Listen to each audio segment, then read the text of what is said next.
15 millions sur Ebimi. Tu dis que 15 millions à 15 millions. Ils ont au-delà à 15 millions. Maman, Namboka ni Monaka, Nakisasa, carburant, $2100,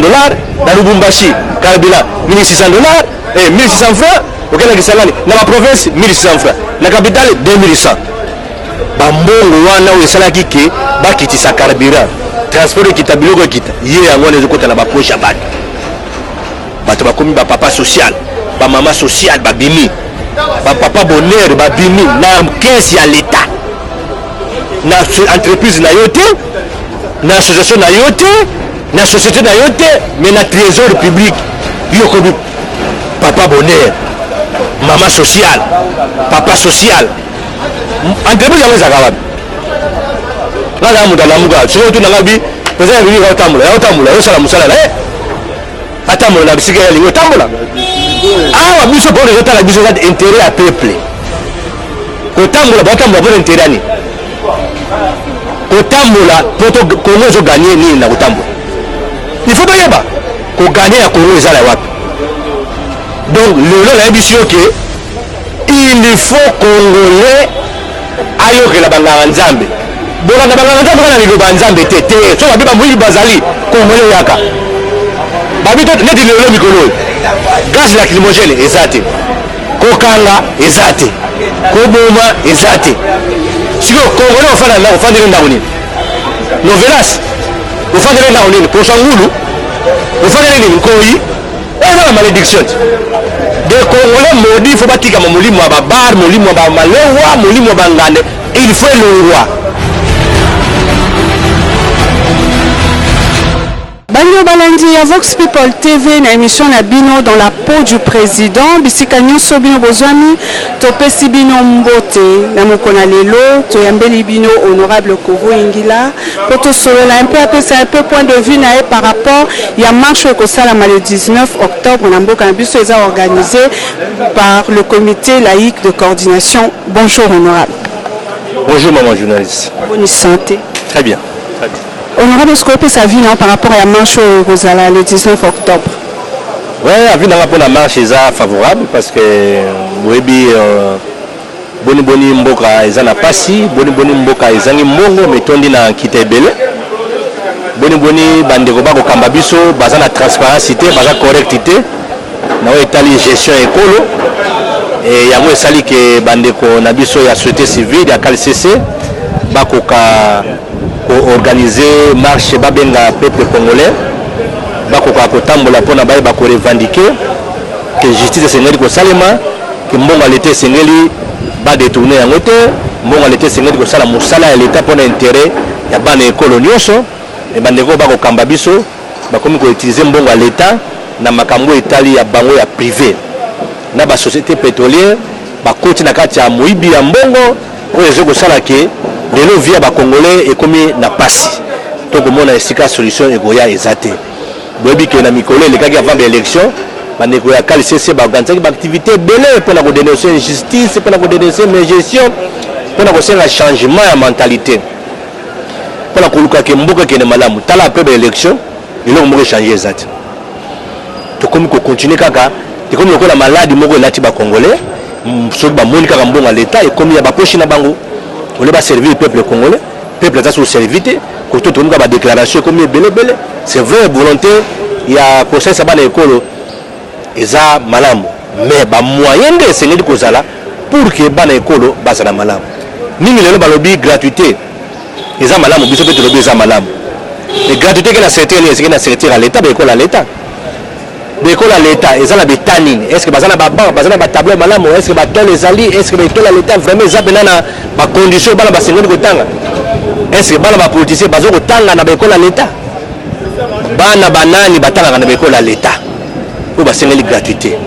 Mbongo ezate. Bato ba détourner mbongo, ba politicien comme ba homme d'affaires, ba comme na mbongo kolekana ba homme d'affaires. Loko zoka musangane yangwana. Kozala moyi politique eza kozala na mbongo te. Mentalité wana ya kokoma kozwa mbongo ya l'état ya kokoma patron na mbongo ya peuple congolais eza mentalité biso tolingi te bazwaka pouvoir mpona koservir peuple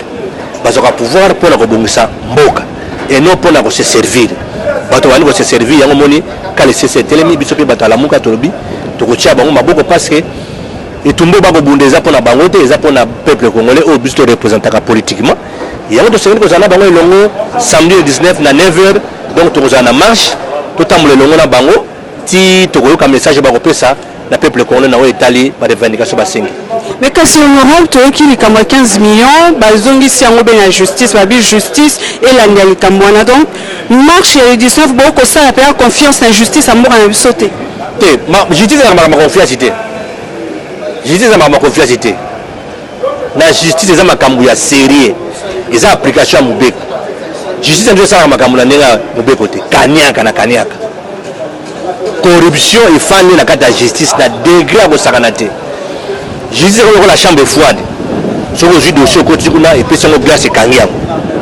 ezokata makambo te ezokata makambo ndenge esengeli kokata te babandaka baenquête apres esuki na nzela babandaka baenquête apres esuki na nzela soki na bandi kotangela badossier ebele tala nanga détourna 100 millions de dollars baaméricain bakanga. Est-ce que la preuve est réelle? Baaméricain bakanga 100 millions ti lelo ezali kongo esengaka yango te bakanga yango corruption na seni nanga afanani omonte basanctionna nanga alobaka te afanani basanctionna ye na moyibi na corruption tala ndenge apiblia baresultat baélection corruption bato bazwa te alobi bango bazwi baélection mpo na nini azwaki kaniaka ntango tolobaki yango bato balobi te tokobuka lobukuta mais ntango bakangi 100 millions bawangalaka 100 millions eza ya bango te moto akowangala aza te bakangi yango kombo efandi nie ndeko félix alobi awa gratuité ya enseignement mbongo eza wapi 100 millions bakangi kuna ake kozwa 100 millions wana ya na waba bapesa baenseignant bana 100 millions wana bareflexionne baekola ya leta bana 100 millions wana epermete baenseignant basala mosala malamu 15 millions so ebimi toyike 15 millions eza 15 millions te eza au-delà ya 15 millions mama na mboka nini omonaka na Kinshasa carburant $2100 na Lubumbashi carburant $1600 1600 francs okenda Kisangani na ma province 1600 francs na capitale 2100 bambongo wana oyo esalaki ke bakitisa carburant transport ekita biloko ekita ye yango wana ezokota na bapoche ya bato bakomi bapapa social bamama social babimi bapapa bonheur babimi na kesi ya leta na entreprise na yo te na association na yo te na société na yo te mais na trésor public yo komi papa bonheur mama social papa social entreprise yango ezalaka wapi pourquoi na Congo ba homme d'affaires bazala susu te bapoliticien bakoma bapoliticien homme d'affaires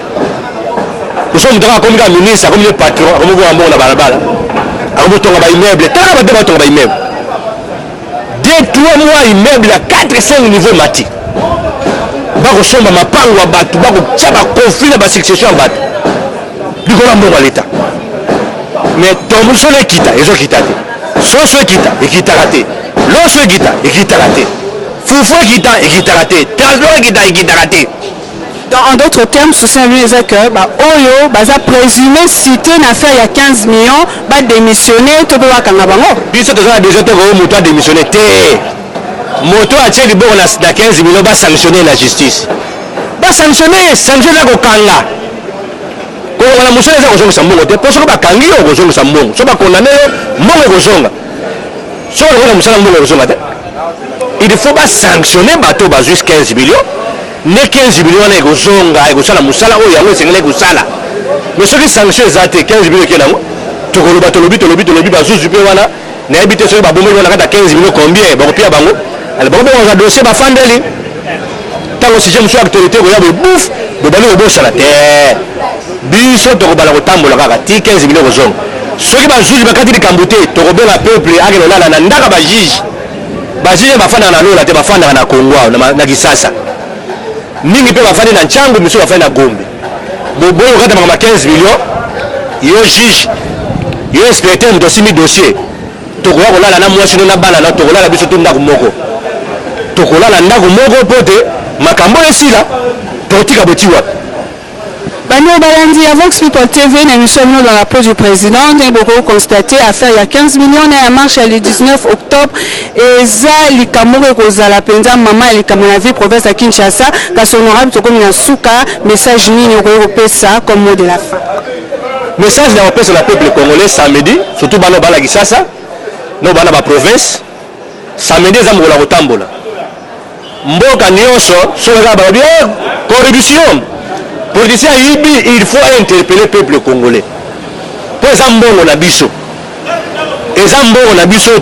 to somba carburant to futaka ba taxe to futaka mai to futaka courant eza mbongo na biso